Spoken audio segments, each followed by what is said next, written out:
네, 매일 아침 외신 빨간펜 신민영입니다. 간밤 뉴욕 증시는 코로나19 확산 추세가 둔화되는 모습을 보이면서 주요 지수 모두 7%대 급등세로 마감을 했습니다.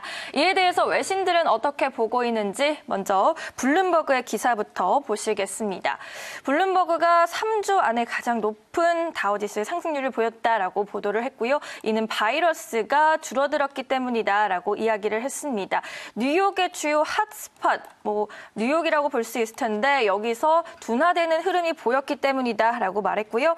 이 미 존스 홉킨스 대학에 따르면 이날 오후 2시 기준으로 뉴욕주 코로나19 사망주는 하루 새 599명 증가하면서 4,750여 명으로 집계가 됐습니다. 미국 전체 코로나19 사망자 1,355명의 46%를 차지했고요. 하루 사망자가 630명 늘어났던 전날보다는 다소 줄어든 규모입니다. 5일에는 사망자가 594명 늘어나게 됐습니다.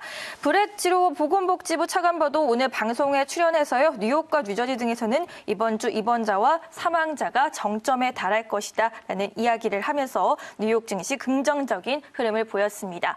반면에 국제유가는 와르르 무너지는 모습을 보였습니다. 반짝 폭등세를 탔던 국제유가 사흘 만에 급락세로 돌아섰고요. WTI는 전거래일보다 배럴당 8% 급락하면서 26달러 08센트의 거래를 마쳤습니다. 이 산유국들의 감산 논의에 진통이 예상이 되면서 투자 심리가 급격히 약화했고요. 사우디아라비아와 러시아가 신경전을 벌이는 가운데 이날로 예정이 됐었던 오펙 플러스 회의가 9일로 연기된 상태죠. 이를 앞두고 사우디와 러시아가 또다시 충돌하고 있다라는 보도가 나오면서 찬바람이 불었습니다. 이러한 가운데 CNBC 보도를 보시면요. 코로나19 수요 감소와 주요 산유국의 감산 합의 무산으로 국제 유가가 급락한 가운데 2분기에도 제대로 반등하기 어렵다라는 그런 전망이 나왔습니다. 이 CNBC 방송이 전문가 30명을 대상으로 서베이를 했는데 이 결과 응답자 중 12명이 2분기 브렌트유 선물 가격이 평균 20달러 선에서 형성이 될 것이다라고 이야기를 했고요. 또 9명은 배럴당 20달러 밑으로 유가가 하락할 것이라고 예상하기도 했습니다. 한편 트럼프 대통령 같은 경우에는 클로로킨 치료제 사용을 계속해서 권고하고 있죠. 언론들이 일제히 비판하고 있는데요. 이에 대해서 언론들이 워낙에 말이 많이 나오고 있기 때문에 이제 클로로킨은 그 효과와 가능성을 떠나서 우리가 주목할 수밖에 없는 이슈가 된 것 같습니다. CNN 기사 보시면요. 트럼프 대통령이 클로로킨을 코로나19 치료 용도로 활용할 수 있다라는 입장을 거듭해서 밝혔고요. 연방정부가 2,900만 회 보용량을 비축해서 실험실과 군, 병원으로 보내고 있다고 말했습니다. 그러나 CNN이 이를 뒷받침할 그 어떤 근거도 없다라고 강도 높게 비판을 했고요.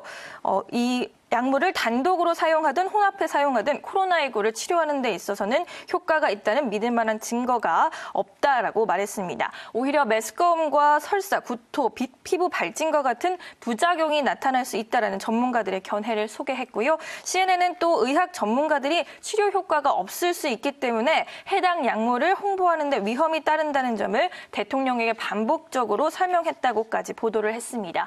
하지만 트럼프 행정부는 뚜렷한 치료제가 없는 상황에서 이러한 지침이 효과를 보일 수 있다라고 주장을 하고 있고요. 팽팽히 맞서고 있는 상황입니다. 이번 주 국내 증시에서도 클로로킨 관련주 움직임이 큰 만큼 이 클로로킨 관련 이슈는 계속해서 팔로우해 보셔야 할 것 같습니다. 네, 그러면 마지막으로는 이제 유럽으로 가보도록 하겠습니다. 유럽에서 코로나19 확산세가 한풀 꺾였다라는 소식이 전해지면서 조심스럽게 일상으로의 복귀를 노리고 있는데요. 파이낸셜 타임즈 보시면요. 유럽이 코로나 바이러스 인한 봉쇄 조치를 완화한 준비를 하고 있습니다. 스페인의 페드로 산체스 총리는 26일까지 국가 비상사태를 연장한다라면서도 다가오는 12일의 부활절 이후로 제조업과 건설업을 포함한 비필수적 업종의 운영 금지는 해제하겠다라고 밝혔습니다. 이탈리아 정부도 앞서서 사회적 활동을 재개하고 있는 2단계 대응책을 시행할 수 있다면서 나라 전역에 내린 봉쇄령 해제 가능성을 시사했는데요. 그러나 이렇게 이른 정상화에 대한 비판 여론도 비등합니다. 독일의 총리실 대변인은 봉쇄를 풀 정도는 아니다라고 말하고 싶다면서 지금은 집에 머무르라는 메시지를 전달하는 것이 우선이라고 파이낸셜 타임즈다가 말했고요. 아직 성급한 출구 전략은 자제하지 않을까라는 이야기가 지금 현재 목소리가 높습니다. 이렇게 해서 유럽의 분위기까지 전해드렸고요. 지금까지 외신 빨간펜 일부 전해드렸습니다.